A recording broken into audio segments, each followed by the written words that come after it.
Hello guys, welcome back to NFT Inspo. For today's video, we are going to show you how to fix error code 279 Roblox.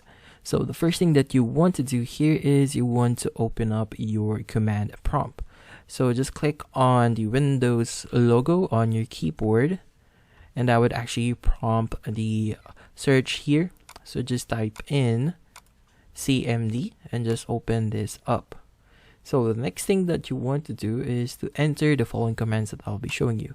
So the first command is going to be ipconfig space / flush DNS and just hit on enter. So once you've done that, you want to enter the second command, which is netsh when sock reset, and just hit on enter.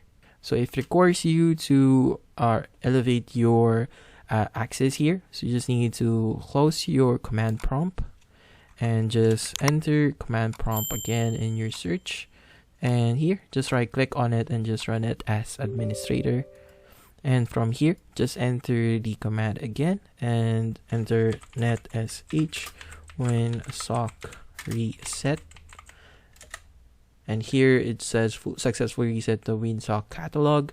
Once you've done that, we'll be going to the next setting that we'll be changing. It's gonna be control panel. So just go ahead and search that up again, and from here you want to go to this UI here. Just click on network and internet, go to network and sharing center, click on Ethernet, and from here click on properties. Under properties, you want to go to networking and search for IPv4, that's Internet Protocol version 4, and just click on properties. In here, you want to use the following DNS. It's 111, and the alternate DNS server is 1001, and just click on OK. So once you've done that, you just need to check if that solves your problem for a Roblox. So hopefully this video was able to help you. Like and subscribe to NFT Inspo. Thank you for watching.